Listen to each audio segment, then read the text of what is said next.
بھی، الف نے کہا اللہ کا نبی آ رہا ہے، با نے کہا بانی اسلام آ رہا ہے، تا نے کہا تاجدار حرم آ رہا ہے، سا نے کہا سرود والا آ رہا ہے، جیم نے کہا جلیل القدر آ رہا ہے، ہا نے کہا حبیب اللہ آ رہا ہے، خا نے کہا خاتم النبیین آ رہا ہے، دال نے کہا داعی الی اللہ آ رہا ہے، ذال نے کہا ذالک الکتاب آ رہا ہے، زا نے کہا زمانے کا امام آ رہا ہے، را نے کہا رحمت للعالمین آ رہا، سین نے کہا ساقی کوثر آ رہا، شین نے کہا شافی محشر آ رہا ہے، صاد نے کہا صادق و امین آ رہا ہے، ضاد نے کہا ضعیفوں کا والی آ رہا ہے، طا نے کہا طٰہٰ کی شان والا آ رہا ہے، ظا نے کہا ظلم کا مٹانے والا آ رہا ہے، عین نے کہا عرب کا تاجدار آ رہا، غین نے کہا غریبوں کا آقا آ رہا ہے، قاف نے کہا قرآن والا آ رہا ہے، کاف نے کہا کمری والا آ رہا ہے، لام نے کہا لا الہ الا اللہ والا آ رہا ہے، میم نے کہا محمد الرسول اللہ آ رہا ہے، اور ہا نے کہا ہادی آ رہا، یا نے کہا یتیموں کا والی آ رہا ہے۔ میرے نبی کی شان تو قرآن کے 29 حروف نے بیان کر دی، 29 حروف نے۔ اللہ نے میرے نبی کو ہر چیز اعلیٰ دی۔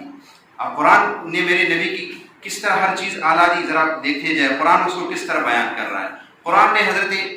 آدم علیہ السلام کے بارے میں فرمایا کہ آدم علیہ السلام فنسی آدم کو جو ہے اللہ نے کہا تھا اس درخت کے قریب نہ جانے،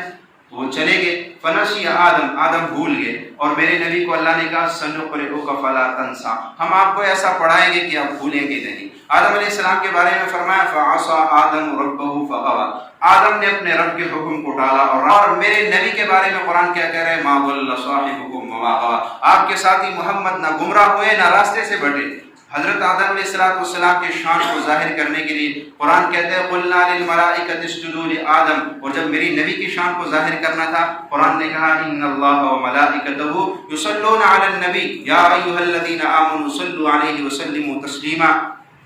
قرآن نے حضرت ادریس علیہ السلام کا ذکر کیا کہ انہ کان صدیقا نبیا، وہ سچے نبی تھے، اور جب میرے نبی کی سچائی کی بات آئی تو قرآن نے کہا الذی جاء بالصدق، آپ جو پیغام لے کر آئے ہیں وہ سچا ہے، تو خود کتنے سچے ہوں گے۔ حضرت ادریس علیہ السلام کے جو ہے مرتبے کا ذکر کیا تو کہا ورفعناہ مکانا علیہ، ہم نے ان کو اونچے مقام پہ فائز کیا، اور جب میرے نبی کے مقام کا ذکر کیا تو فرمایا ورفعنا لک ذکرک، ہم نے آپ کا ذکر اونچا کر دیا۔ حضرت نوح علیہ السلام کا تذکرہ ان کی رسالت کا کیا تو کہا انا ارسلنا نوحا الی قومہ، ہم نے نوح کو اس کے قوم کی طرف رسول بنا کر بھیجا، اور جب میرے نبی کا تذکرہ کیا وما ارسلناک الا کافۃ للناس، ہم نے آپ کو تمام لوگوں کے لیے نبی بنا کر بھیجا۔ حضرت نوح سے فرمایا واصنع الفلک باعیننا، آپ کی کشتی ہمارے آنکھوں کے سامنے، اور میرے نبی کو فرمایا فانک باعیننا، آپ خود ہمارے آنکھوں کے سامنے ہے۔ جب ابراہیم علیہ السلام کو بطور نمونہ ذکر کیا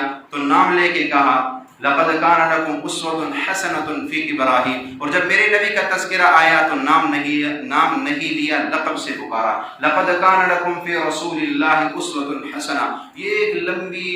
قرآن کے اندر جو ہے بہت سارے آیات ایسے ہیں جہاں پہ دیگر انبیاء نے مطالبہ کیا اور میرے نبی کو وہی چیزیں بغیر مطالبے کی دی جا رہی ہیں، وہی چیزیں بغیر۔ حضرت موسیٰ علیہ السلام نے کہا ربی ارینی انظر الیک، اللہ میں آپ کو دیکھنا چاہتا ہوں۔ اللہ نے کہا لن ترانی، آپ مجھے نہیں دیکھ سکتے، اور جب میرے نبی کو دکھانا مقصود ہوا تو خود عرشوں سے سواری بھیجی، جبریل کو ساتھ بھیجا، اور موسیٰ کو کوہ طور پہ ہم کلامی کا شرف ہوا، میرے نبی کو عرش بری پہ ہم کلامی کا شرف ہوا۔ موسیٰ علیہ السلام کوہ طور پہ گئے تو قرآن کہتے ہیں فاخلعنا علیک انک بالوادی المقدس طویٰ، اے موسیٰ جوتا اتار کے داخل ہوئی، کیوں آپ یہ مقدس وادی میں ہے اور میرے نبی عرشوں پہ جا رہے ہیں۔ قرآن کہتے ہیں لا تخنعنا علیک، اے نبی جوتا مت اتاریے، آپ جوتوں سمیت آ جائیے۔ میرے بھائیوں، حضرت موسیٰ علیہ السلام کو اللہ نے نبوت دی تو موسیٰ نے کہا رب اشرح لی، اللہ میرا سینہ کھول دے۔ میرے نبی کو اللہ نے نبوت دی تو کہا الم نشرح لک صدرک، ہم نے آپ کا سینہ کھول دیا ہے۔ اللہ تعالی ہمیں اپنے نبی کی سچی غلامی نصیب فرمائے